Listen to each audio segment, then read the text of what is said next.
Warahmatullahi wabarakatuh. Innal hamdalillah nahmaduhu wa nasta'inuhu wa nastaghfiruh wa na'udzu billahi min syururi anfusina wa min sayyiati a'malina. May yahdihillahu fala mudhillalah wa may yudlil fala hadiyalah.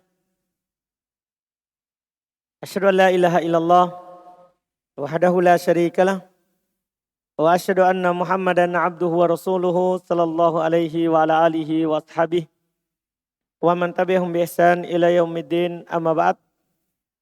Alhamdulillah, kembali di malam hari ini kita melanjutkan pembahasan seputar dua Id. Di pertemuan yang lalu kita membahas khutbah pada sholat Id, hukum khutbahnya, demikian pula tempat khutbah, apakah sebelum sholat atau setelah sholat. Kita sudah katakan bahwa Al-Imam Ibn Abdul Bar menukil kesepakatan bahwa dalam sholat Id, sholat dulu baru khutbah. Berbeda dengan Jumat. Kalau Jumat, khutbah dulu baru sholat. Kemudian juga kita sudah membahas juga hukum mendengarkan khutbah Id itu berbeda dengan mendengarkan khutbah Jumat. Kalau khutbah Jumat wajib kita dengarkan, wajib kita diam. Sementara khutbah Id sunnah kita dengarkan, sunnah kita dengarkan. Iya. Dan tidak berdosa seorang itu berbicara pada khutbah Id. Hanya saja kalau dia dengarkan nasihat itu lebih bagus dan lebih baik. Kemudian pembahasan berikutnya masih terkait dengan khutbah. Dan ini masalah yang penting juga, sering ditanyakan setiap datang Id, ini sering ditanyakan. Apakah khutbah Id itu sama dengan khutbah Jumat dalam artian dua kali atau hanya sekali saja? Iya. Ini pembahasan penting dan di fikih juga dibahas secara khusus. Para ulama kita rahimahumullah, ulama madhab, mereka berselisih pendapat terkait dengan khutbah Id. Dia sekali atau dua kali.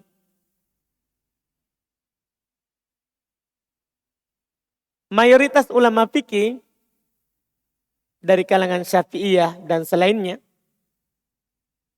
dan sebagaimana juga dikatakan oleh penulis di buku ini, buku yang kita bahas, itu mengatakan bahwa khutbah Id itu sama dengan khutbah Jumat, yaitu dua kali, dipisahkan oleh duduk di antaranya. Mereka berdalil dengan beberapa asar sebenarnya. Ada datang dari Ibnu Abbas, datang dari Sa'ad ibn Abi Waqqas, datang dari Jabir, ya, radhiyallahu taala anhum. Ada juga datang dari mursalnya Ubaidullah ibn Abdullah ibn Utbah, radhiyallahu taala anhum. Semuanya menukil bahwa mereka khutbah Id dua kali. Ini asar dari sahabat. Mereka memisahkan antara khutbah pertama dengan khutbah kedua duduk. Seperti khutbah Jumat. Tapi semua asar penukilan dari mereka itu tidak ada yang sah. Dan memang tidak ada datang dari Nabi SAW dinukil bahwasanya beliau khutbah dua kali. Seperti khutbah Jumat pada Id. Kecuali satu kejadian. Itu pun para ulama tidak menghitungnya dua kali. Itu kejadian yang saya maksud adalah hadits riwayat Imam Al-Bukhari dan Imam Muslim. Beliau berkata dari Jabir bin Abdullah. Kata Jabir, syahidtu ma'an Nabi SAW yaumal Id. Saya pernah menyaksikan Nabi SAW pada hari Id. Fabada abis salati qoblal khutbah. Ini cerita langsung lengkap. Maka Nabi memulai sholat sebelum khutbah. Bila adan wala iqamah, tanpa adan, tanpa qomat. Thumma qama muttaki'an ala Bilal. Kemudian beliau berdiri, bersandar kepada Bilal. Fa'amara bitaqwallah. Maka beliau memerintahkan untuk bertakwa kepada Allah. Wa hatta ala ta'ati.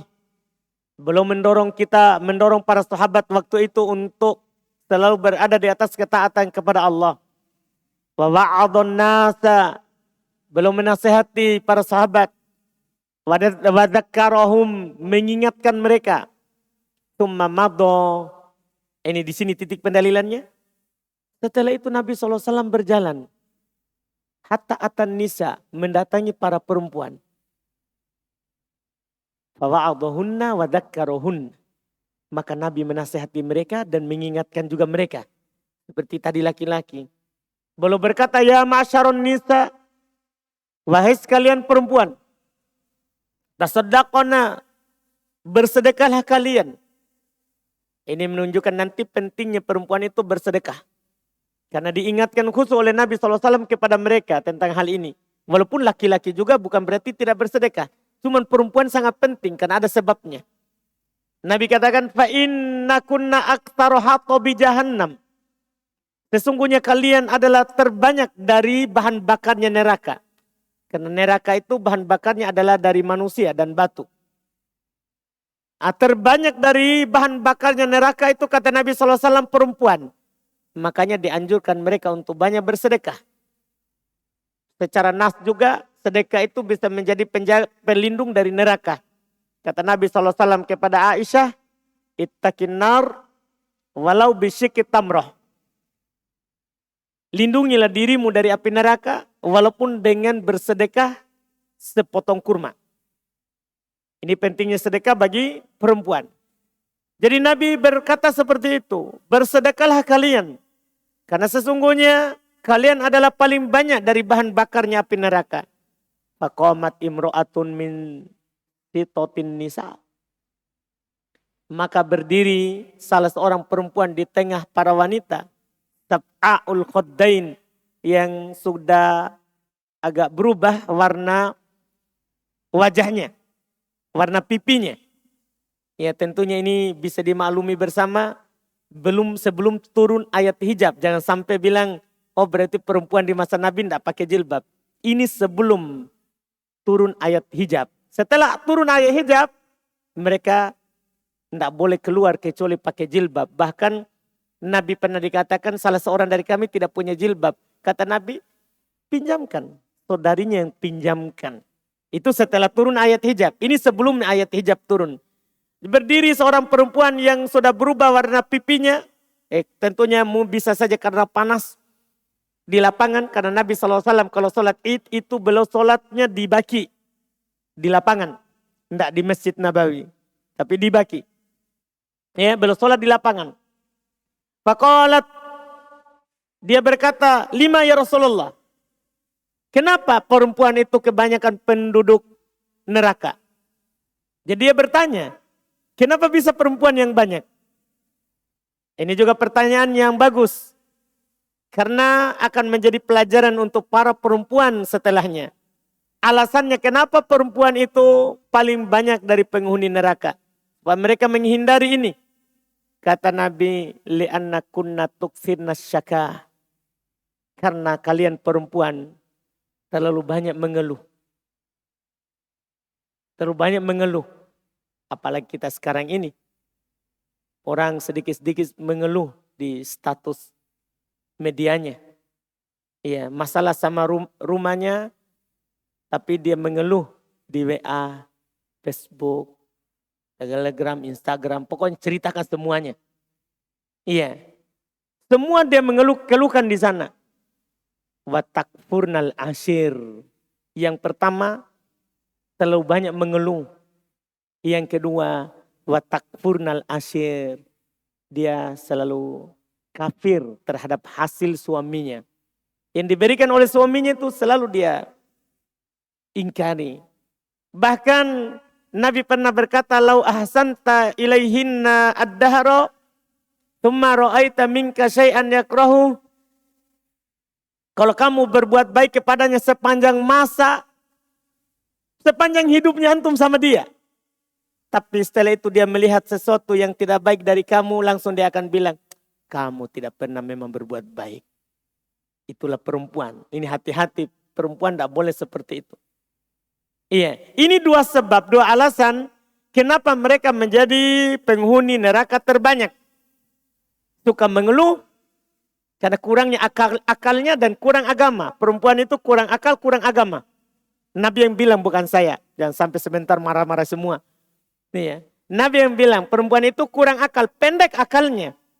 Iya, makanya dia cepat sekali kalau ada masalah, cepat dia berbuat, muncul dari perbuatannya dan ucapannya.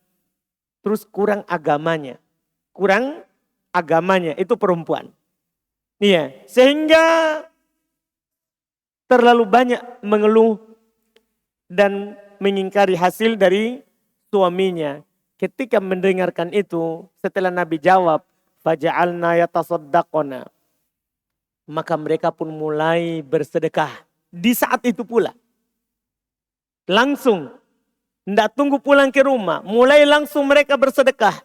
Min huliyihinna. Dari perhiasan-perhiasan yang mereka pakai.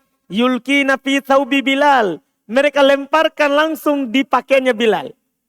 Ya, langsung dikasih ke Bilal. Min aqritotihinna wa khawatimihinna. Dari kalung-kalung mereka dan cincin-cincin mereka. Hadis ini yang tadi kisah panjang itu dipakai berdalil oleh mereka para ulama bahwa khutbah itu dua kali. Kan buktinya Nabi khutbah di laki-laki, terus khutbah di perempuan. Paham kan? Ini pendapat pertama dan ini dalilnya. Tidak terlalu nampak dalilnya. Tidak terlalu nampak dalilnya. Kita lihat dulu pendapat yang kedua. Sementara ulama lain berpendapat bahwa khutbah id itu hanya sekali saja. Khutbah id itu hanya sekali, bukan dua kali. Khutbah id itu hanya sekali, bukan dua kali. Kenapa bisa? Tidak ada dinukil dari Nabi SAW. Kecuali ini satu kali tadi. Satu kali tadi dan itu bisa dijawab. Sebentar dijawab. Tidak dinukil dari Nabi SAW. Belum berid. Kapan mulai id? Kan itu pertanyaan dulu. Kapan mulai id? Nabi berid tahun keberapa? Sudah ada ilmunya di pertemuan sebelumnya. Tahun kedua Hijriyah. Berarti Nabi berid 9 tahun. Kan hanya 10 tahun di Madinah. Berarti Nabi berid 9 tahun. Kan begitu? Dalam 9 tahun ini, cuma di sini yang dinukil bahwa Nabi khutbah di laki-laki kemudian khutbah di perempuan. Berarti ini ada sebab, bukan sesuatu yang disengaja. Ini ada sebab, bukan sesuatu yang ada tanpa sebab. Nanti akan dijawab. Jadi pertama, tidak dinukil dari Nabi SAW secara jelas. Seperti khutbah Jumat kan jelas. Nabi SAW khutbah 2 kali. Khutbah id tidak. Tidak dinukil secara terang. Dan athar periwayatan dari sahabat tidak ada yang sah. Maka asalnya 1 kali. Bukan 2 kali. Bukan 2 kali. Itu yang mereka katakan. Karena tidak ada dalil. Adapun tadi hadis dari Nabi SAW. Bahwa beliau khutbah. Itu karena perempuan tidak mendengarkan khutbah. Karena mereka perempuan di sahabat Nabi SAW. Itu mereka ketika id. Mereka berpisah dari laki-laki. Berpisah dari laki-laki. Maka ketika mereka tidak mendengarkan khutbah. Maka Nabi SAW pergi setelah khutbah di sini. Maka belum pergi menasihati para perempuan. Bukan karena 2 kali. Tapi ini karena tidak didengar. Sekarang ini tentunya kita zaman diberikan kemudahan. Bahwa para perempuan dimanapun dia duduk. Dia akan mendengarkan itu khutbah. Iya kan? Dengan adanya apa? Pembesar suara. Penyambung suara. Yang membuat mereka dengar. Jadi ilah itu Sebab itu telah hilang di masa kita sekarang ini. Sebab itu, maka tinggal satu khutbah. Dan ini pendapat yang kuat insya Allah dipilih oleh Syekh Al-Albani, dipilih juga oleh Syekh Mukbil, dipilih oleh Syekh Mukbil. Bahkan yang dohir dari hadits Nabi SAW bahwasanya beliau di khutbah itu hanya sekali saja. Bahkan nampak di kisah tadi itu kan hanya sekali. Nabi khutbah di sahabat berdiri bersandar kepada Bilal satu kali. Adapun yang kedua kali itu kan tidak di tempat yang sama. Kalau seandainya dua kali kan bisa dijawab kan. Seandainya dua kali pasti di situ. Dinukil. Duduk dulu baru berdiri. Ini Nabi sudah selesai baru pergi ke perempuan. Hadis itu malah dalil untuk mengatakan tidak dua kali. Satu kali. Dan ini yang benarnya walaupun kalau ada orang yang berkhutbah dua kali tidak disalahkan karena mereka kiaskan juga dengan khutbah Jumat. Karena mereka kiaskan juga dengan khutbah Jumat. Walaupun kiasnya juga itu bisa dijawab. Kan beda khutbah Jumat kan sebelum sholat. Sementara khutbah Id setelah sholat. Jadi beda tempatnya. Al-muhim kalau ada yang melakukan dua kali. Atau kalau antum turun khutbah di masyarakat yang punya dua kali khutbah. Misalnya madhabnya Syafi'iyah. Tidak apa-apa kita khutbah dua kali. Pisahkan dengan duduk. Seperti khutbah Jumat. Tidak ada masalah. Karena memang ada ihtimal ke situ yang Nabi lakukan. Walaupun secara jelas tidak ada. Kemudian masalah berikutnya.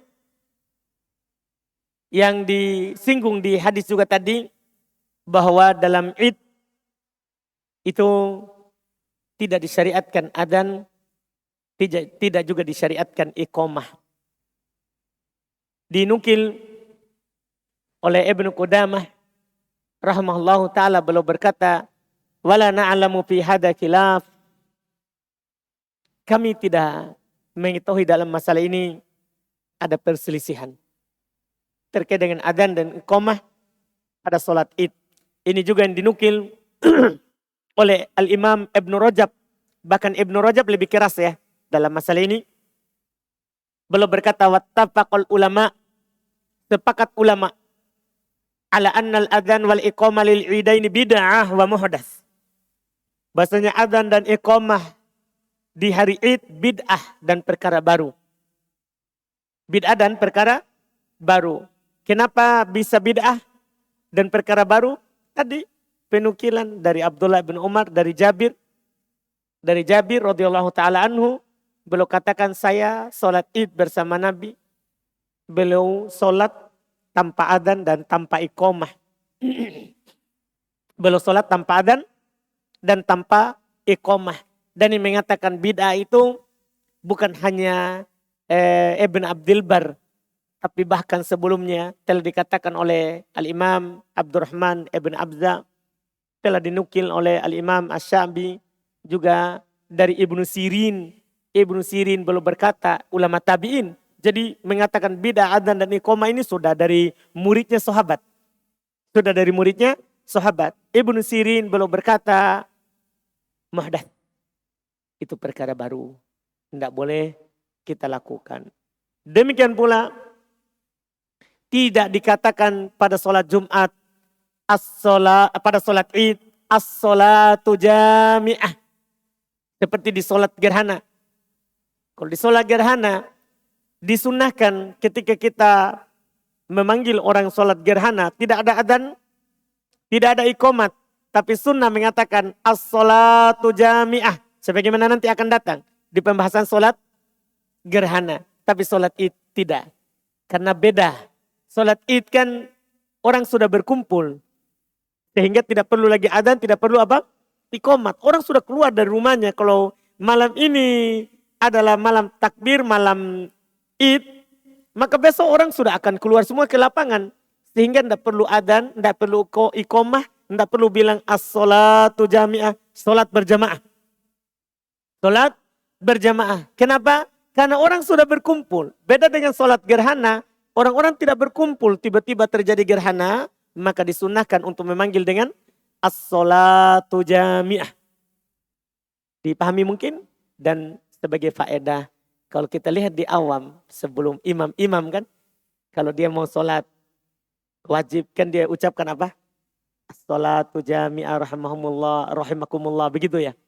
Itu juga termasuk bid'ah. Kan sudah ada qomat, kenapa lagi diucapkan? Itu diucapkan saat sholat gerhana, bukan di sholat wajib. Itu diucapkan saat sholat gerhana.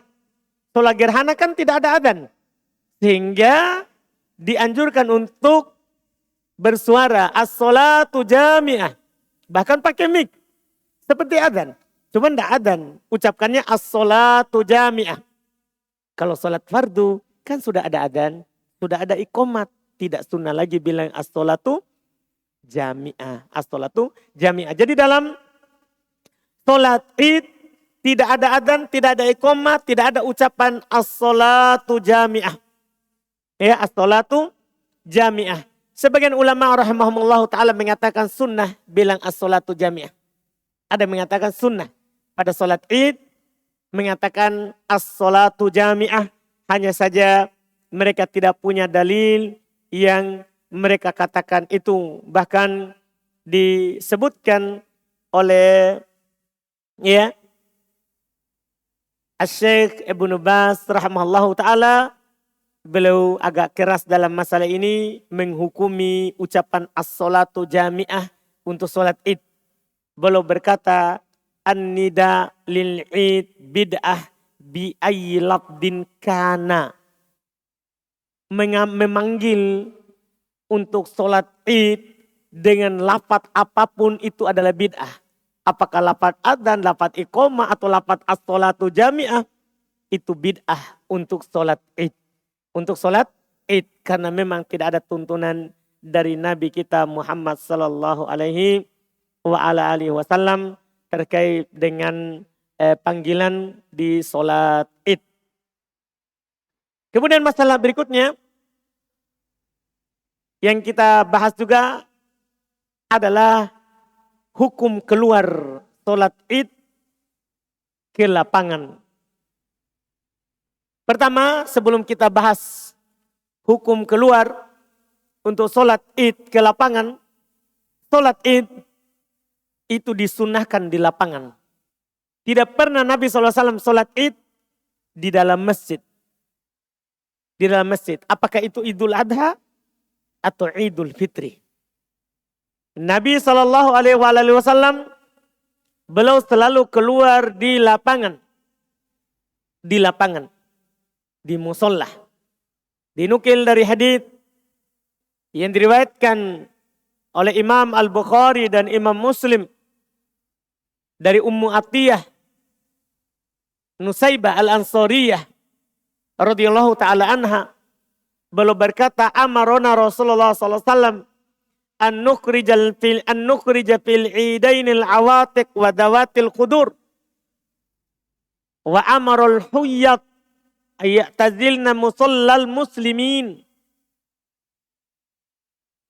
Dan dalam lafaz dikatakan kunna nu'mar an nakhruja yaumal id hatta nukhrijal bikr min khidriha hatta takrujal huyyat fayukabbirna bitakbirihim wa yad'una bidu'aihim wa yarjuna barakata dzalikal yaum wa tuhratahu.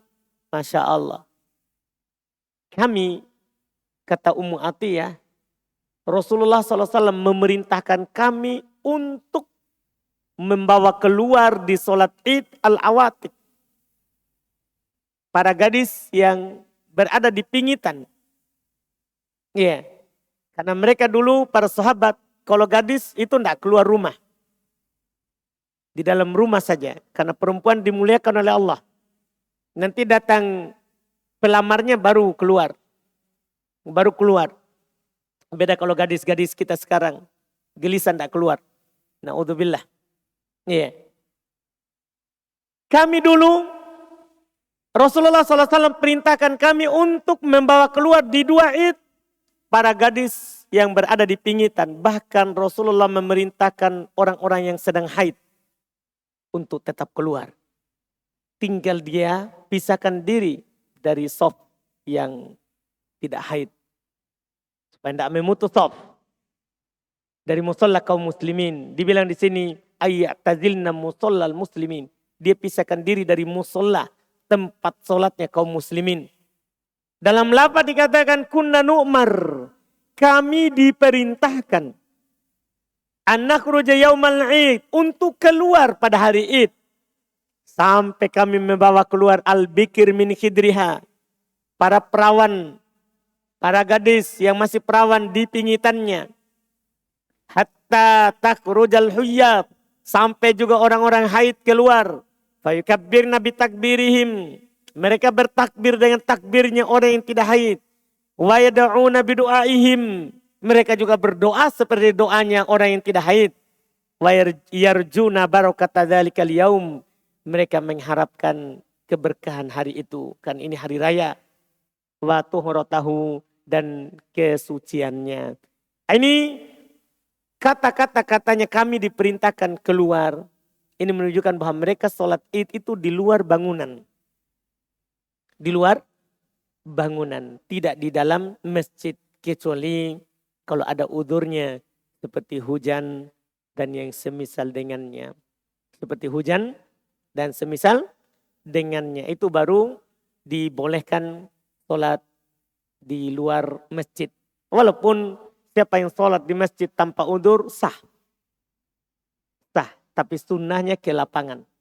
Karena hikmah dari id disyariatkan adalah idhari sya'air Allah. Untuk menampakkan syiar Allah. Makanya disunahkan kalau pergi menempuh sebuah jalan, pulangnya itu jalannya berbeda. Sunnahnya begitu, untuk menampakkan syiar. Untuk menampakkan syiar.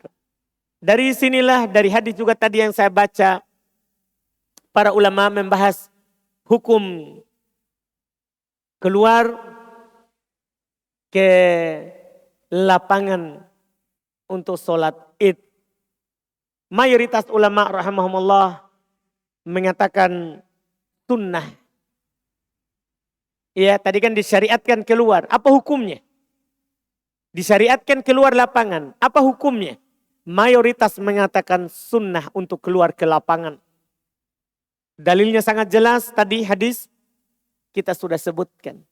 Ada sebagian ulama berpendapat berbeda dengan mayoritas. Yaitu mereka berkata ini tasa'al masjidu fassolatu fihi afdol. Kalau masjid cukup, maka masjid lebih utama daripada lapangan. Saya ulangi, jadi dua pendapat terkait dengan hukumnya. Kalau disyariatkannya sepakat syariat di luar masjid. Tapi hukumnya di luar masjid apa? Ada mengatakan sunnah. Hukumnya, tidak wajib. Iya, itu pendapat mayoritas ulama. Sebagian ulama mengatakan masjid lebih utama. Antum melihat pendapat ini, berarti dia tidak menafikan sunnahnya. Cuman masjid lebih utama. Ini pendapat Imam Syafi'i. Pendapat yang mengatakan masjid lebih utama kalau luas. Kalau luas. Dipahami ini? Kalau masjidnya sempit, utama di luar.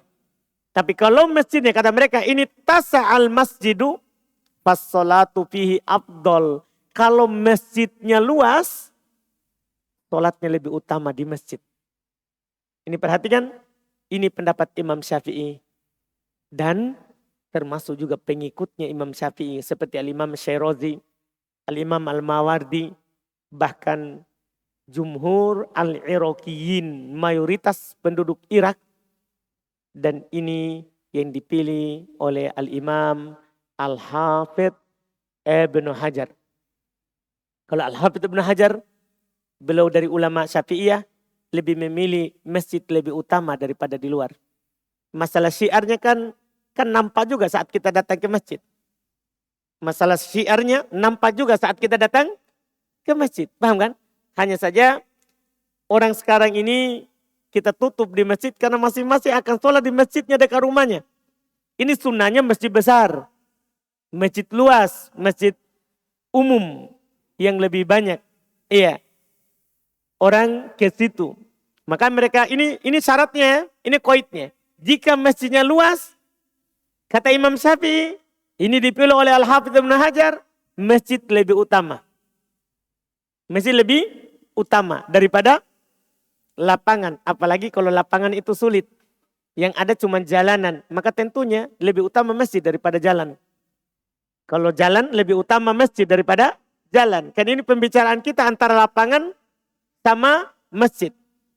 Antara lapangan sama masjid. Sekarang, dari dua pendapat ini, kalau yang mengatakan lebih utama di masjid, bahkan sunnah di masjid, dalil mereka hadis tadi. Yang saya baca, hadisnya Ummu Atiyah. Nabi memerintahkan kami untuk keluar. Untuk keluar. Kalau yang mengatakan masjid lebih utama apa? Dalil mereka adalah para imam ya yang ada di Masjid Makkah, Masjid Nabawi, mereka selalu sholat di masjid. Dari masa ke masa, tidak ada ulama yang mengingkarinya. Dari masa ke masa, di Masjid Jami. Di Masjid Jami.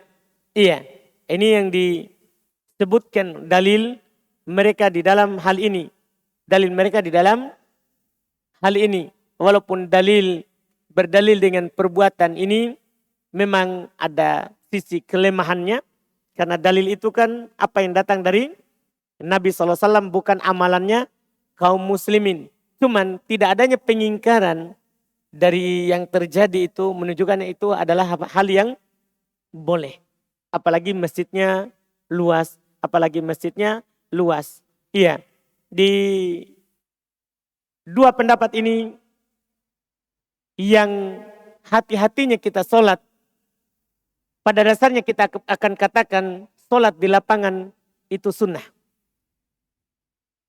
Itu pada dasarnya kita katakan. Sholat di lapangan hukumnya adalah apa? Sunnah. Dan kalau masjidnya luas, boleh. Kalau masjidnya luas, boleh diadakan sholat id. Karena tidak ada juga larangan dari Nabi SAW untuk sholat id di masjid. Tidak ada larangan dari Nabi SAW untuk sholat id di masjid.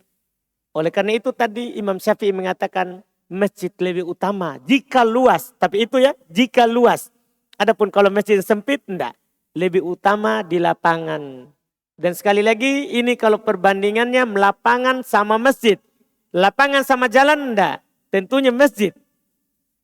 Masjid. Kalau dibandingkan lapangan sama jalan. Maka lebih utama masjid. Lebih utama masjid. Ini wallahu alam terkait dengan ini. Kemudian para ulama juga membahas terkait dengan sholat id tentang keluarnya perempuan. Keluarnya perempuan. Tadi kita sudah baca hadisnya. Bahwa Nabi SAW memerintahkan para perempuan sahabat untuk keluar sholat id dan mengajak mereka. Dari situlah para ulama berpendapat sunnah perempuan itu untuk keluar sholat id. Apakah dia syabah, pemudi, masih gadis, wal ajuz, atau yang sudah tua.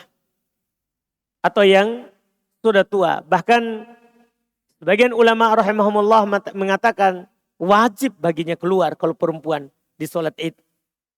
Karena Nabi perintahkan. Karena Nabi perintahkan. Disebutkan bahkan pendapat yang wajib ini dari Abu Bakar As-Siddiq, juga Ali ibn Abi Thalib, serta juga Ibnu Umar radhiyallahu taala anhu. Mereka berdalil dengan apa yang Nabi katakan tadi, bahwa kami diperintahkan. Nabi memerintahkan. Asal dalam perintah hukumnya adalah apa? Wajib. Dan ini disebutkan oleh Ibnu Taimiyah rahimahullahu taala, beliau berkata, wa qad yuqal biwujubiha 'alan nisa. Kadang kita bisa katakan wajib perempuan keluar untuk sholat id karena Nabi perintahkan.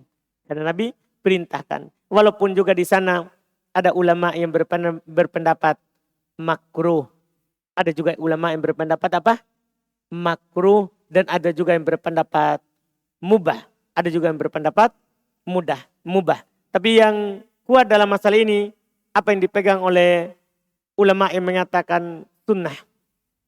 Perempuan itu keluar. Karena kalau kita katakan wajib, berarti sholat id itu wajib. Sementara sholat id itu hukumnya adalah fardu kifayah. Kalau sudah ada yang melakukannya, gugur dosa dari yang lain. Gugur dosa dari yang lain. Ini yang disebutkan pendapat yang kuat terkait dengan keluarnya perempuan ketika sholat id. Ketika sholat id. Kemudian masalah berikutnya, masalah terakhir kita singgung ini masalah keluar untuk sholat id. Bagaimana kalau ada seorang luput sholat id bersama imam. Dia jalan ke lapangan, ternyata orang sudah selesai sholat, sisa khutbah. Sisa khutbah. Apakah dia sholat? Kalau sudah luput bersama imam? Nah, ini ada dua pendapat. Di kalangan ulama kita, rahimahumullahu ta'ala, ada yang berpendapat bahwa kalau seorang luput sholat id bersama imam, maka dia sholat 2 rakaat. Sama dengan sholat id, sholatnya imam. Dia takbir seperti takbirnya imam. Dia jaharkan bacaannya seperti jaharnya imam. Ini pendapatnya Anas bin Malik. Demikian pula Al-Hasan Al-Basri, Ibnu Sirin, Ikrimah, An-Nakhai, juga Imam Malik, Imam Syafi'i, Imam Al-Bukhari, Ibnu Mundir, dan Imam Ahmad satu riwayat. Artinya boleh dia qadha kalau dia luput sholat id. Ketika dia ke lapangan ternyata orang sudah selesai sholat. Boleh dia sholat 2 rakaat seperti imam tadi. Takbir pertama 7 kali, kedua 5 kali. Dia jaharkan bacaannya, boleh. Ini pendapat Imam Syafi'i, Imam Malik, Imam Ahmad satu riwayat. Pendapat mayoritas. Pendapat mayoritas. Iya, ini pendapat. Ada juga yang berpendapat bahwa dia tidak perlu qadha. Dia tidak perlu qadha. Iya, karena tidak sah sholat id kalau sholatnya sendiri tanpa imam. Sholat id itu adalah sholat berjamaah bersama imam, tidak sholat sendiri. Ini pendapat Abu Hanifah. Kan imam 4. Kalau Imam Malik, Imam Syafi'i, Imam Ahmad satu riwayat, semua berpendapat boleh qadha. Kalau Imam Abu Hanifah mengatakan tidak qadha. Ini pendapat yang kedua. Pendapat yang kedua. Dan pendapat yang kedua ini dipilih oleh Syekhul Islam Ibnu Taimiyah serta Ibnu Utsaimin rahimahullahu ta'ala. Tinggal mana yang kuatnya dalam masalah ini, maka tinggal dipahami dari hukum sholat id itu sendiri. Hukum sholat id itu apa? Itu dulu dipahami. Pendapat mayoritas sholat id itu paling tingginya adalah fardu kifayah. Walaupun ada yang mengatakan sunnah sholat id. Nah, ketika kita berpendapat sunnah, maka tidak perlu qadha karena luput waktunya. Apalagi dia sunnahnya berjamaah. Terus bagi yang mengatakan fardu kifayah itu wajib, tapi kalau sudah ada melakukannya gugur dari yang lain. Maka juga kita tidak katakan sunnah qadha. Kita tidak katakan sunnah qadha. Maka cukup dia datang untuk melakukan untuk mendengarkan apa? Khutbah, menyaksikan berkahnya hari itu. Seperti para perempuan yang haid kan juga ikut keluar ke lapangan, ya kan? Walaupun mereka tidak sholat. Nah, pendapat yang mengatakan tidak qadha itu lebih kuat. Makanya Syekh Ibnu Utsaimin, sebelumnya Syekhul Islam Ibnu Taimiyah, mereka memilih tidak qadha, tidak perlu qadha sholat id karena sudah luput waktunya dan juga karena disyariatkan untuk berjamaah. Ini kita cukupkan sampai di situ dulu terkait dengan Id. Masih ada pembahasan, masih banyak. Masih ada masalah bertakbir pada hari Id. Kita belum bahas, insya Allah sisa 1 kali pertemuan lagi ya. Insya Allah pekan depan kita akan selesaikan seputar Id ini. Sisa pembahasan nanti bertakbir setelah di hari Id. Apa lapan-lapan takbir yang warid yang datang dari para sahabat. Ini yang kita akan bahas insya Allah di pertemuan akan datang dan pertemuan terakhir untuk pembahasan Id. Setelah itu kita akan masuk di pembahasan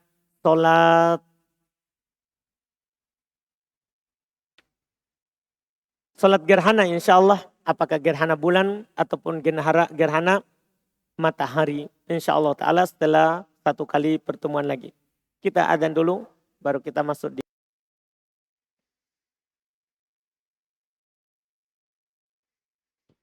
Bismillah, kita masuk di tanya jawab. Sini ada pertanyaan pertama. Kami ingin sewa rumah 2 lantai. Harga 10 juta per tahun. Ada ya 5 juta, 10 juta per tahun ya 2 lantai. Tapi contoh.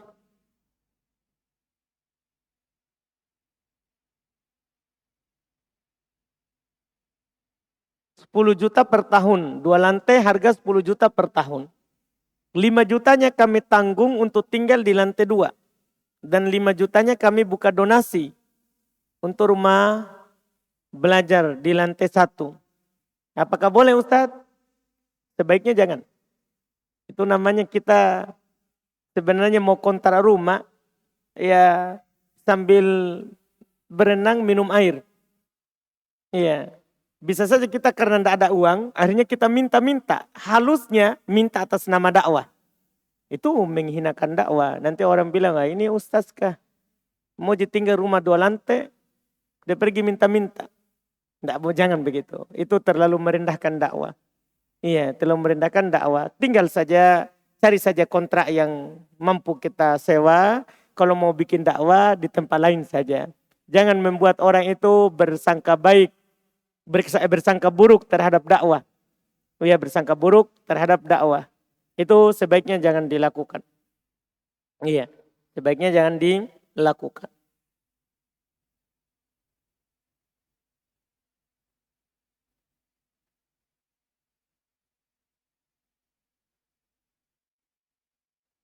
Apa hukum membatalkan puasa sunnah dengan sengaja? Atau karena ada ajakan makan? Puasa sunnah tidak apa-apa dibatalkan. Karena hukumnya sunnah berpuasa. Maka tidak berdosa kalau dibatalkan. Tidak berdosa jika dibatalkan. Iya. Walaupun kalau dia sempurnakan itu lebih bagus, lebih baik. Karena asalnya dia tidak batalkan amalan yang telah dia mulai.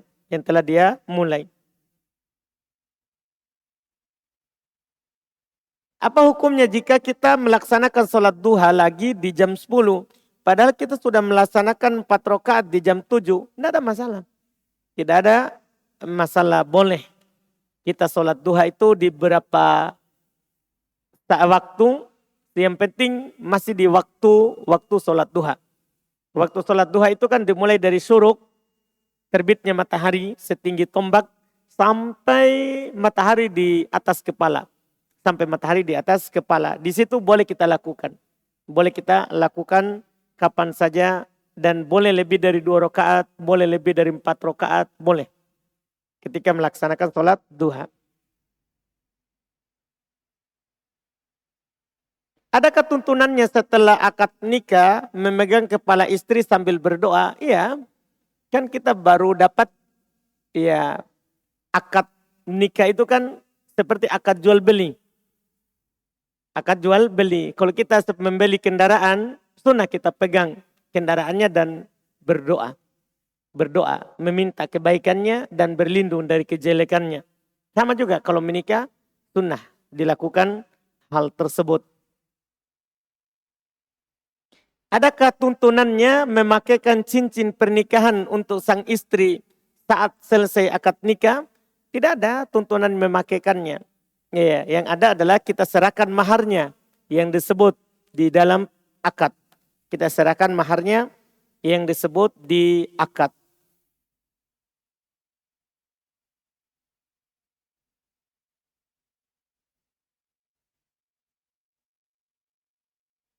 Bagaimana hukum vape dalam kurung rokok elektronik yang dikonsumsi agar bisa berhenti dari rokok kretek, hisap biasa?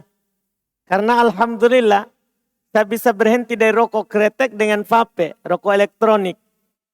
Mohon nasihatnya. Ini dia keluar dari lubang biawak masuk ke lubang buaya. Karena rokok elektronik itu lebih berbahaya daripada rokok yang biasa. Lebih berbahaya. Iya. Tanya saja dokter kalau tidak percaya. Tanya saja dokter kalau tidak percaya. Jalan keluarnya bukan ke rokok. Bukan ke rokok. Iya. Tapi ke yang lain. Kan ini adalah perkara yang membahayakan diri. Rokok itu adalah perkara yang membahayakan diri, bisa membunuh. Ditulis di rokok. Ditulis di rokok bahwa rokok itu membunuh. Rokok itu membunuh. Berbahaya bagi ini dan itu. Rokok berbahaya. Syariat kita telah mengatakan la doror wala diror. Tidak boleh membahayakan diri sendiri. Tidak boleh membahayakan orang lain. Asapnya itu rokok elektronik lebih berbahaya untuk orang lain daripada rokok biasa. Karena asapnya innalillah, bukan subhanallah. Asapnya innalillah. Iya, kala-kala knalpot. Iya, yang keluar. Ini lebih berbahaya. Iya, jalan keluarnya bukan ke rokok, tapi ke yang lain. Ke yang lain. Dan tidak apa-apa, kata Syekh Ibnu Utsaimin, tidak apa-apa kita bertahap dalam meninggalkannya. Tapi jangan berpindah ke yang lebih berbahaya. Iya, misalnya tadi 5 bungkus, bisa bertahap menjadi beberapa bungkus dalam sehari sampai hilang. Tapi jangan diganti ke yang lebih berbahaya. Jangan diganti ke yang lebih berbahaya. Kan itu akan lebih membahayakan. La doror wala diror. Tidak boleh membahayakan diri sendiri. Tidak boleh membahayakan orang lain. Apalagi merokok itu termasuk membuang-buang harta pada perkara yang tidak bermanfaat. Ini harus ditahu oleh semua orang yang merokok. Merokok itu membuang-buang harta. Dan harta itu nanti kita akan ditanyakan di hari kiamat. Karena yang ditanyakan kepada kita nanti di hari kiamat adalah bukan hanya amalan. Tapi umur, harta itu ditanya. Itu ditanya. Kata Nabi SAW, ya ini nasihat bagi yang bertanya dan semuanya. Yang merokok, Nabi SAW bersabda, la tazulu qadama abdin hatta yus'al an umrihi fima afnah wa an syababihi fima ablah wa an malihi min aina iktasaba wa fima anfaqah wa an ilmihi fima amila bih. Tidak akan bergeser kaki seorang hamba nanti pada hari kiamat sampai dia ditanya tentang umurnya, di mana dia habiskan masa mudanya, di mana dia usangkan hartanya, di mana dia dapatkan dan di mana dia belanjakan. Ini yang menjadi poin kita. Kita akan ditanya nanti, harta kita di mana kita dapat? Alhamdulillah kalau dari yang halal. Tapi kita juga ditanya, di mana kita belanjakan? Apakah kita tidak malu ketika ditanya, kamu habiskan uangmu di mana? Oh, di rokok vape. Kan sangat memalukan. Apalagi itu kita ditanya, semua orang menyaksikan. Karena kita akan dipanggil oleh Allah Subhanahu wa taala dalam keadaan semua makhluk melihat. Semua makhluk melihat. Nah, disitulah kehinaan. Apalagi dia mati karena rokok. Hati-hati, mati karena rokok itu berbahaya. Mati karena rokok, maka dia akan disiksa di neraka dengan rokoknya. Dia akan merokok sampai mati kemudian dihidupkan lagi. Dikasih rokok lagi. Mati lagi dihidupkan lagi. Dikasih lagi rokok. Begitu terus siksaannya. Itu kan mengerikan. Ini mengerikan. Ini yang harus diketahui. Iya, yang harus diketahui. Kita hidup di dunia ini tidak seperti hewan mati selesai. Enggak, kita masalahnya akan dibangkitkan dan akan ditanya. Di antara yang ditanya tadi tentang harta, di mana kita belanjakan, setelah ditanya di mana kita dapatkan, wallahualam. Izin bertanya, apakah sholat id sudah termasuk sholat duha? Tidak termasuk. Sholat id beda dengan sholat duha. Sholat id beda dengan sholat duha. Apa boleh sholat sunnah qobliyah hanya baca surah Al-Fatihah? Boleh. Sholat sunnah boleh hanya baca Al-Fatihah. Boleh hanya baca Al-Fatihah. Apa hukumnya penyampaian tata cara sholat id sebelum sholat id seperti di masyarakat pada umumnya? Tidak apa-apa, itu namanya pengajaran ilmu. Jangan sampai orang tidak tahu tata cara sholat id atau dia lupa. Karena ini dilakukan hanya 2 kali dalam setahun. Ya, dilakukan hanya 2 kali dalam setahun. Maka diingatkan orang di situ tidak ada masalah untuk mengajarkan ilmu. Kemudian berikutnya, saya seorang akhwat. Saat nanti acara walimah, qadarullah saya akan berpakaian adat. Karena keinginan keluarga yang tidak sepaham dengan saya. Apakah saat saya duduk walimah, saya boleh menjamak sholat saya? Dikarenakan pakaian adat susah untuk dilepas pakaian. Boleh. Boleh, karena itu dilakukan hanya sekali-sekali saja saat disibukkan. Kan Nabi SAW, kayak kata Ibnu Abbas radhiyallahu ta'ala anhuma, jama'na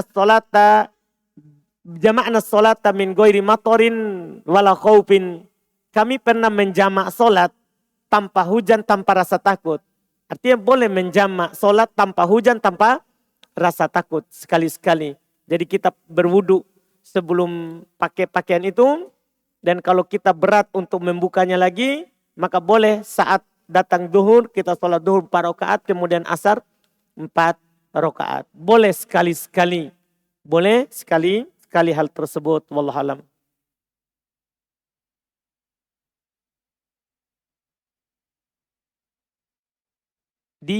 Kan ini terkait dengan pakaiannya. Diawalkan. Nah, di sini tadi seorang akhwat. Ini seorang ikhwah kayaknya. Ustadz, bagaimana sikap saya? Ada seorang ikhwan. Oh, berarti akhwat tapi bertanya tentang seorang ikhwan. Yang ingin serius dengan saya. Tapi beliau berkata, semoga Allah memudahkan saya untuk datang. Untuk mewujudkan niat baiknya menikahi saya. Dikarenakan beliau masih ada pekerjaan di luar kota. Dan beliau belum tahu kapan untuk bisa datang. Iya. Jadi maksudnya apa ini? Iya. Sikapnya bersabar saja. Ya, sikapnya bersabar saja. Dan ya hindari berhubungan apakah telepon atau chat sebelum menikah. Kan itu akan membuka pintunya syaitan, fitnah. Sabar saja, kalau itu memang jodoh, maka pasti dia akan datang. Jangan di luar kota, di luar negeri pun akan datang. Kalau jodoh kita adalah orang Saudi, akan datang ke Makassar. Kalau sudah tertulis, jangan luar kota, luar negeri pun akan datang. Luar negeri pun akan datang. Sabar saja, mohon yang terbaik kepada Allah Subhanahu wa taala.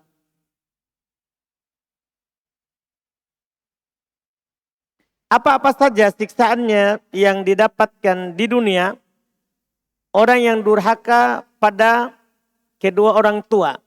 Iya. Orang yang durhaka kepada kedua orang tua tentunya, iya. Ketika dia durhaka kepada kedua orang tua, maka dia durhaka kepada Allah Subhanahu wa taala.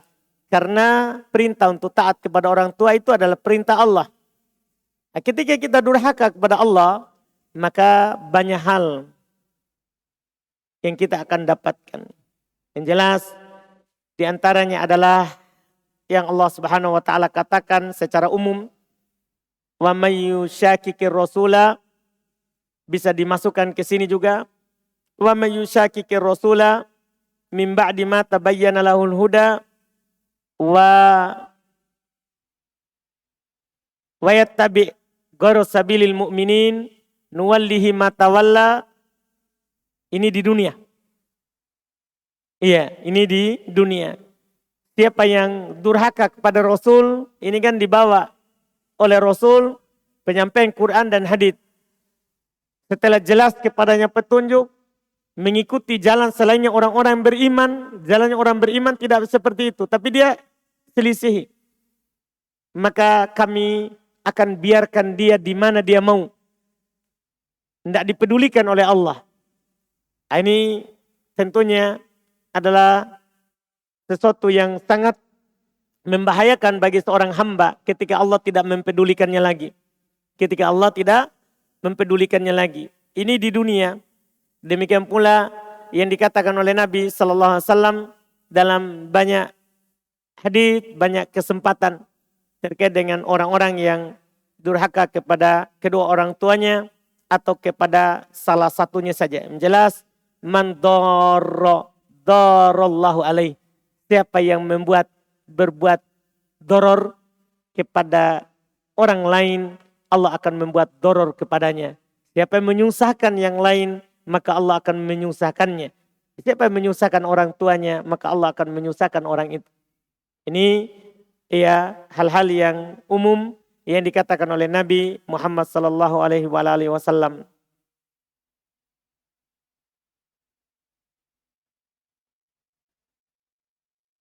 Apa itu ayat kauniyah dan ayat syari'iyah?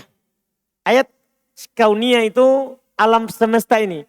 Langit dan bumi itu namanya ayat kauniyah. Matahari, bulan, bintang itu namanya ayat kauniyah. Ayat yang bisa kita lihat dengan mata kepala kita ini sekarang. Terkait dengan alam semesta, ciptaan Allah. Itu ayat kauniyah. Adapun ayat syari'iyah maksudnya Quran. Ayat syari'iyah adalah Quran, perintah dan larangan Allah serta apa saja yang Allah Subhanahu wa taala beritakan di dalam Al-Quran. Di dalam Al-Quran itu disebut ayat syari'iyah. Bolehkah membayar kafarah, memberi makan orang miskin itu dengan cara dicicil? Seperti satu hari satu orang miskin yang diberi makan karena kesanggupannya cuma seperti itu. Boleh. Boleh, tidak harus satu kali diberi. Boleh dicicil. Boleh dicicil dalam membayar kafaroh. Misalnya kita punya, tapi ini kafaroh apa dulu?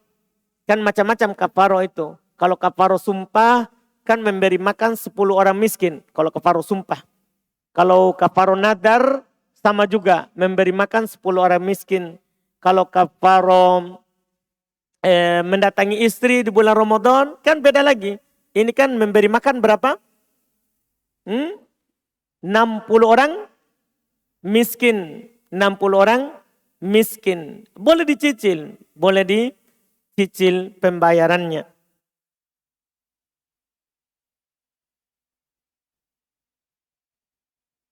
Bolehkah kita meniatkan atau mewakili mengingatkan orang tua kita saat membaca zikir pagi petang agar mereka terjaga juga karena qadarullah mereka masih awam dan jauh dari hidayah.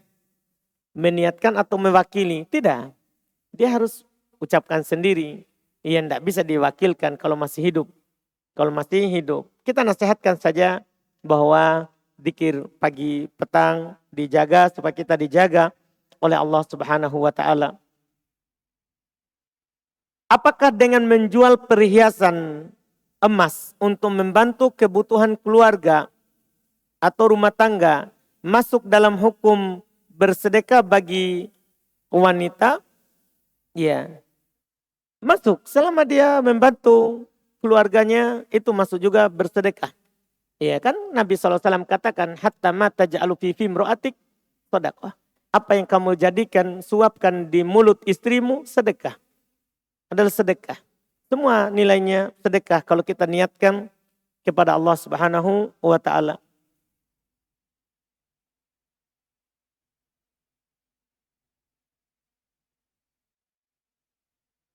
Ini ada pertanyaan, Afan Ustadz ingin bertanya di luar tema. Orang tua anak belum lama ini meninggal. Anak 7 bersaudara, kakak-kakak dan adik-adik. Anak mengadakan acara tahlilan, kakak-kakak dan adik-adik anak mengadakan acara tahlilan 7 hari, 40 hari. Anak sudah mengatakan kepada keluarga tidak ada acara tahlilan dalam Islam. Tapi kakak anak berkata, dulu mama bilang kalau meninggal mau ditahlilkan. Semasa hidup mama anak sudah anak sampaikan tentang hukum tahlilan. Kalau tidak ada dalam agama Islam. Orang tua anak memang masih awam. Ilmu agama dan ilmu tentang tahlilan orang meninggal. Apakah orang tua anak mendapat dosa dengan diadakan acara tahlilan yang dilakukan anak-anaknya? Tergantung. Kalau dia wasiatkan, kalau saya meninggal tolong ditahlilalkan. Tahlilkan. Berdosa. Karena dia berwasiat. Ketika dia berwasiat untuk melakukan dosa dan anaknya lakukan, maka orang tuanya dapat. Orang tuanya dapat. Tapi kalau dia tidak wasiatkan hal tersebut, tapi anaknya yang melakukannya, maka dosa yang anak, bukan dosa orang tua. Bukan dosa orang tua. Makanya Syekh Al-Albani rahimahullahu ta'ala mengingatkan, karena masa kita sekarang ini masa banyak sekali kebodohan, seorang yang meninggal itu hendaklah berwasiat. Berwasiat sebelum dia meninggal. Bahkan ketika dia meninggal, tidak dikapuri kuburannya, tidak dicat, tidak ditulisi kuburannya, ya. Terus tidak ditahlilkan, itu diwasiatkan. Sebagaimana dari dulu para sahabat sudah berwasiat, kalau saya meninggal, letakkan di lahatnya itu adalah batu-batu saja. Berwasiat seperti Rasulullah SAW. Itu dari dulu yang belum ada saja pelanggaran mereka sudah berwasiat sahabat. Apalagi di masa-masa kita sekarang ini sangat perlu ya seorang itu berwasiat. Seorang itu berwasiat kalau dia tahu keluarganya awam. Kalau dia tahu keluarganya awam. Air madi kan najis. Apabila tertelan oleh pasangan. Apakah itu termasuk tidak dibolehkan? Dan bagaimana dengan air mani? Apa hukumnya sama? Ini masalahnya. Jangan dulu tanya air madi, air mani. Tanya dulu, apa hukum mengisap? Atau apa bahasanya itu? Apa? Siapa yang tahu bahasanya ini? Kita kan gini, kita bertanya, apa hukum menelan air mani? Apa hukum menelan air madi? Sekarang, apa dulu hukum memasukkan kelaminnya suami ke mulut istri? Itu dulu pertanyaan yang penting daripada yang ini. Iya kan? Apa hukumnya itu? Kan seperti itu dulu yang ditanya. Iya, disebutkan oleh para ulama hukumnya haram. Memasukkannya di situ dengan beberapa alasan. Itu pertama, kebiasaannya orang kafir, wanita kafir, laki-laki kafir. Orang yang seperti itu disebutkan itu karena pengaruh dari tontonan yang dia nonton. Dia muslimah, suaminya muslim tapi nonton kegiatannya orang kafir. Sehingga dia juga contohkan. Pertama itu tasabbuh dengan orang kafir. Yang kedua tasabbuh dengan hewan. Hewan itu kalau dia mau melakukan hubungan sama pasangannya, dia cium, dia jilat-jilat dulu. Na'udzubillah, itu kan mirip dengan hewan. Itu alasan kedua kenapa haram. Tasabbuh, kita di beberapa perkara dalam sholat, ketika menyerupai hewan kita dilarang. Dilarang kita kalau sujud, ini siku menyentuh lantai. Karena akan menyerupai anjing. Harus diangkat ini sikunya. Kenapa? Menyerupai anjing. Ini dalam sholat. Demikian pula dalam hal lain. Karena menyerupai hewan. Tidak boleh. Kemudian yang ketiga. Ini mulut. Mau dipakai baca Quran. Mau dipakai zikir. Kita kasih masuk hal itu. Itu bukan tempatnya. Allah cuma suruh kita mendatangi kebun kita. Di mana kita disuruh. Boleh dari belakang, boleh dari depan. Tapi yang penting masuknya di situ. Terserah. Mau lewat belakang, saya bicara terus terang. Banyak anak muda ini. Iya. Tapi untuk ilmu, boleh kita lewat belakangnya, boleh kita juga dari depan, tapi masuknya di situ saja. Tidak boleh lubang yang lain. Tidak boleh lubang yang lain, harus lubang itu. Kan itu yang dikatakan oleh Allah dalam Al-Quran. Allah sebutkan, fa'atu hartakum anna syi'tum. Datangi kebun kalian, di mana saja kalian mau. Terserah, yang penting masih di situ, tempat bercocok tanam. Jangan pergi bercocok tanam di tempat yang tidak diizinkan. Ingat, ini mulut dipakai untuk baca Quran. Tidak dipakai untuk itu. Tidak dipakai untuk itu. Belum lagi itu hal alasan keempat. Alasan ketiga, alasan keempat itu menyakiti istri. Kan? Iya.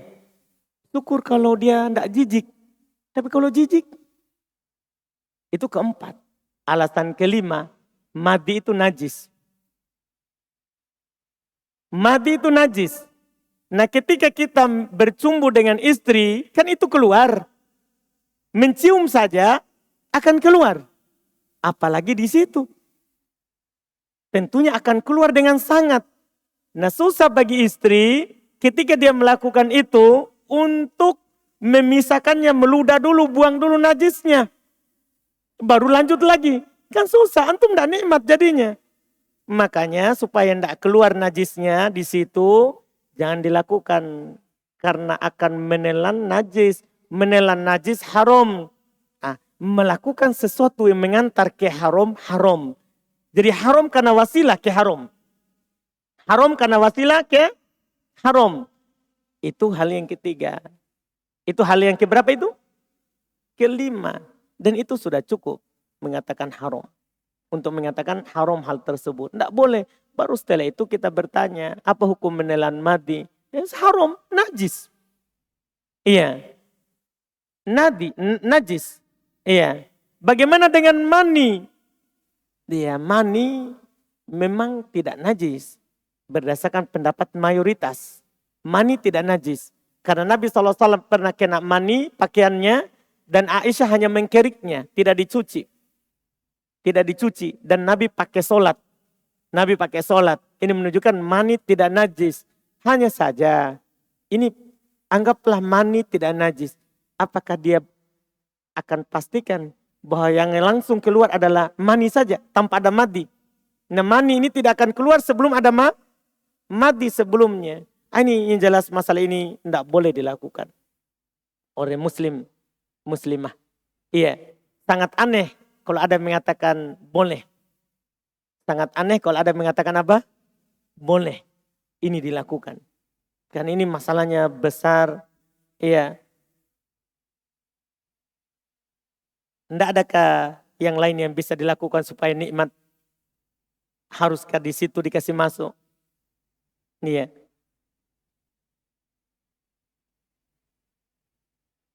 Apabila masbuk di rakaat pertama dan belum sempat membaca surah Al-Fatihah dan imam langsung ruku, apakah harus menambah satu rakaat? Kalau dapat berdiri, kita dapat imam lagi berdiri. Kita takbir Allahu Akbar. Belum selesai Al-Fatihah imamnya sudah ruku. Tidak mampu kita selesaikan, tidak mampu kita kejar. Maka tambah satu rakaat. Kalau dapat ruku, maka dianggap dapat.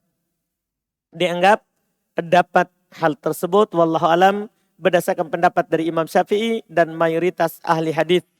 Wallahu alam.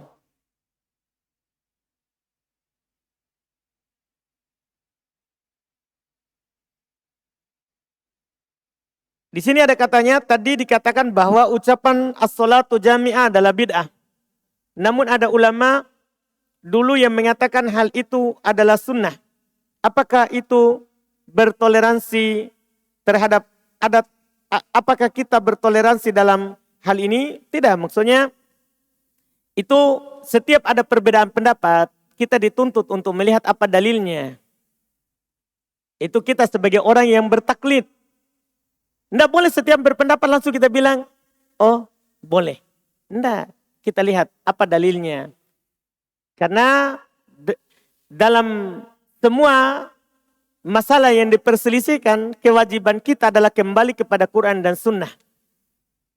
Allah yang bilang, fa in tanaza'tum fi syai' farudduhu ilallahi war rasul. Kalau kalian berselisih tentang sebuah masalah, kembalikan kepada Allah dan Rasulnya. Makanya tadi kata as-salatu khairum minan naum. Walaupun ada yang bilang sebelumnya adalah sunnah karena dikiaskan dengan solat gerhana, Syekh Ibnu Baz bilang bid'ah. Kenapa? Tidak ada dalil. Setelah kita periksa apakah ada dalil Quran atau sunnah, tidak ada. Maka semua yang tidak ada dalilnya adalah bid'ah.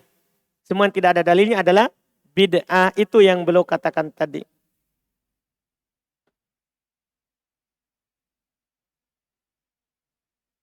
Apa hukum pindah domisili atau kewarganegaraan ke negara yang mayoritas non-muslim? Tidak boleh. Yang wajib bagi kita adalah sebaliknya.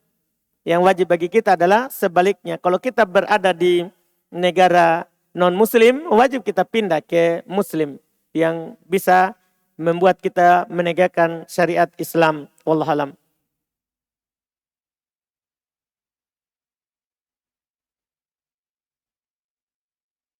Saya biasa melihat orang-orang membaca surah Al-Kahfi pada malam Jumat dan di hari Jumat. Apa ada perbedaan dari sisi keutamaan? Ada dua riwayat dalam hal ini. Ada membaca, ada dalil yang mengatakan siapa yang membaca di malam Jumat, ada juga membaca hari Jumat. Ada yang membaca malam Jumat, ada yang membaca hari Jumat. Iya.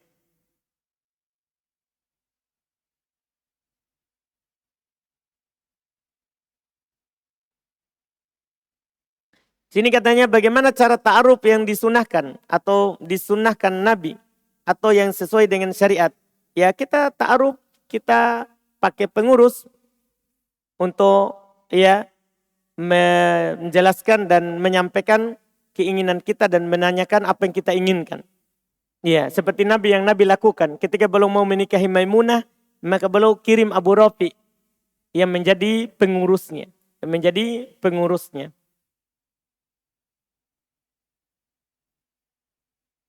Apakah sah sholat id tanpa khutbah Ustadz? Karena saya pernah mendapati imam saya sholat id dengan keluarga tanpa mendapati paman saya sholat id dengan keluarga tanpa khutbah. Sah.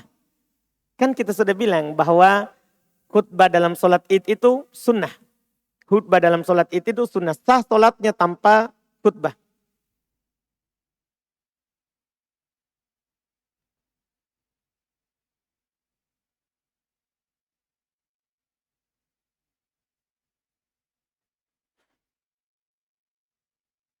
Di sini ada pertanyaan katanya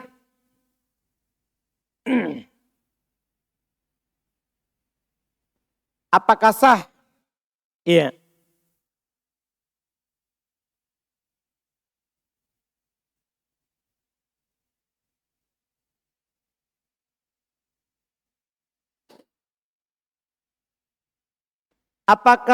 Bagaimana status pernikahan laki-laki muslim dan wanita Nasrani?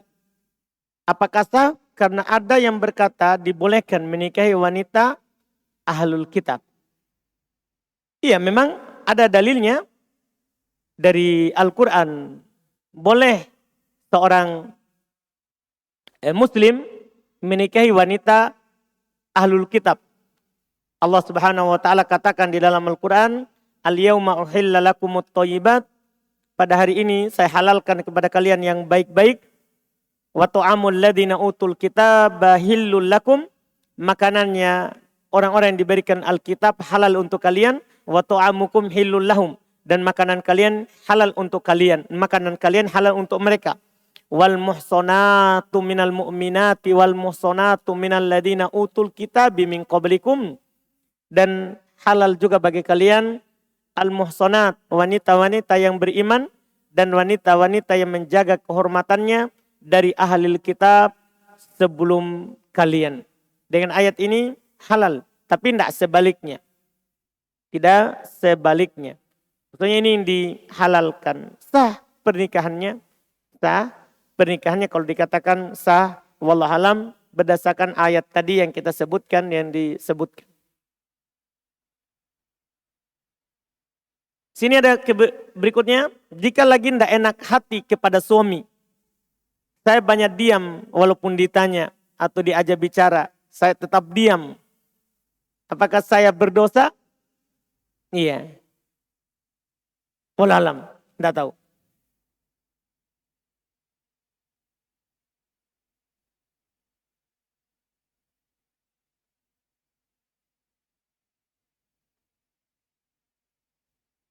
Apakah waktu mustajabah dalam berdoa sebelum salam hanya berlaku pada sholat wajib saja atau berlaku sholat lain? Semuanya, umum. Umum, tidak ada pengkhususan sholat wajib. Tidak ada pengkhususan sholat wajib.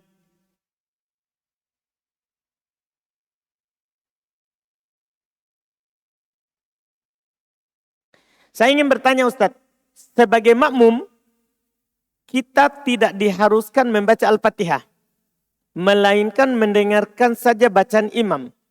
Bagaimana jika saya masbuk pada rakaat pertama, saat imam sudah selesai baca Al-Fatihah, sedang membaca surah pendek, dan saya luput membaca Al-Fatihah, karena kebiasaan tidak membaca jika sholat berjamaah.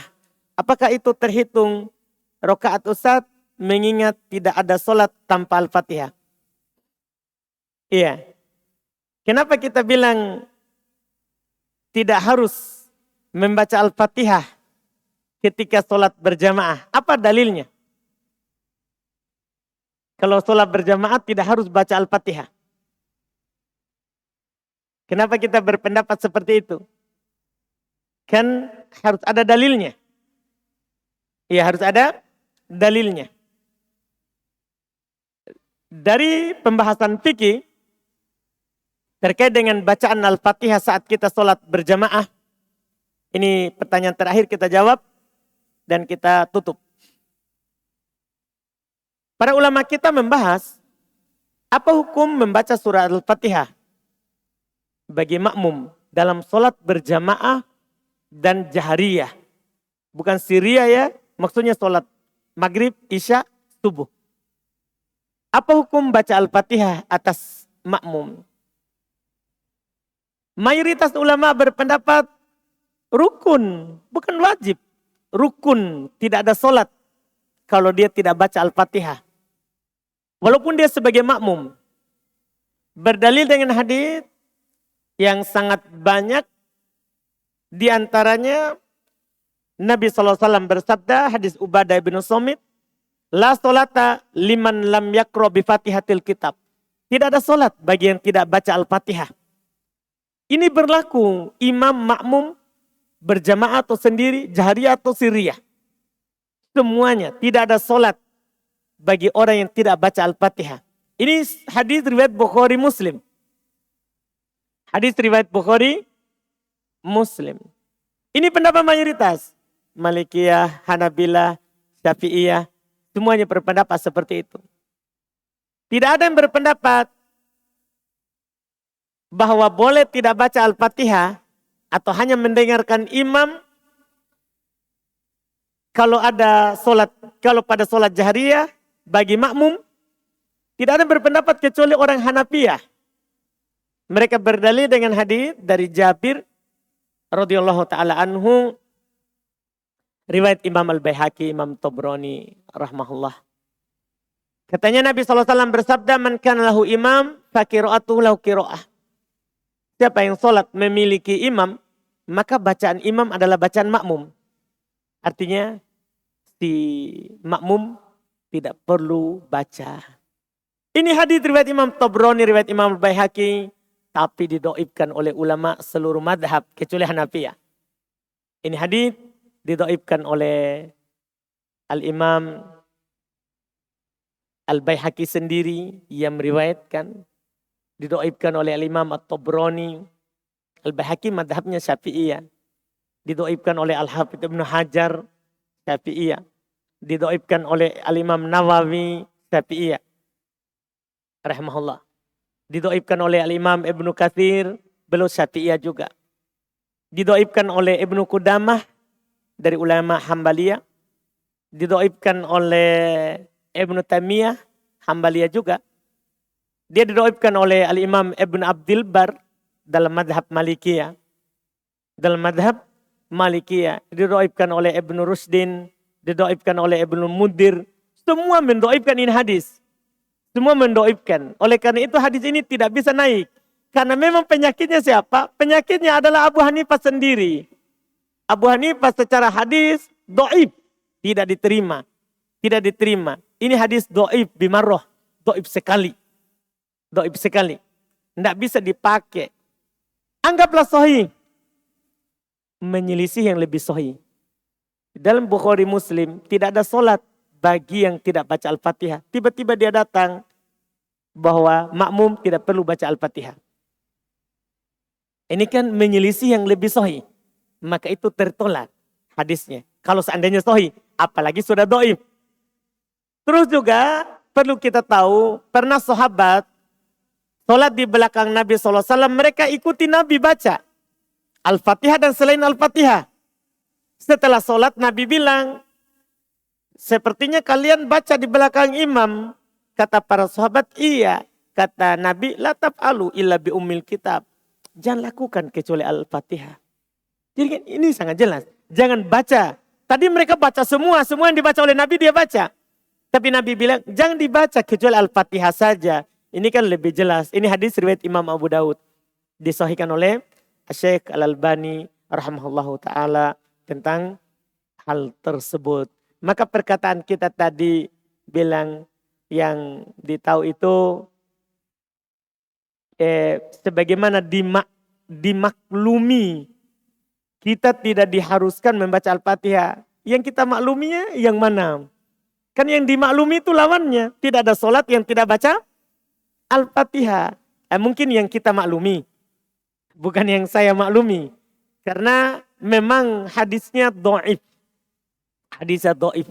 Yang lebih sahih itu adalah yang baca.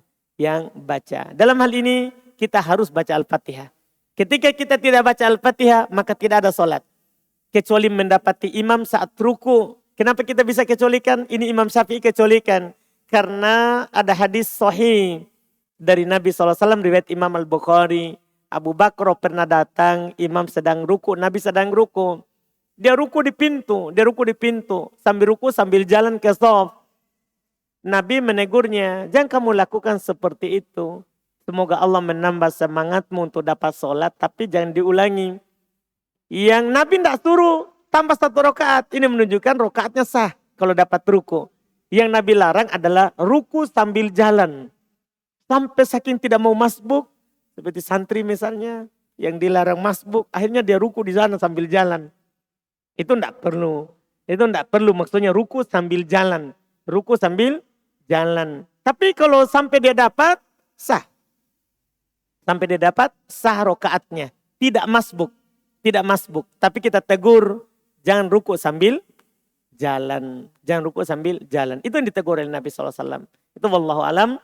Kita cukupkan. Subhanakallah hamdik. Asyhadu an la ilaha illa anta astaghfiruka wa atubu ilaik. Assalamualaikum warahmatullahi wabarakatuh.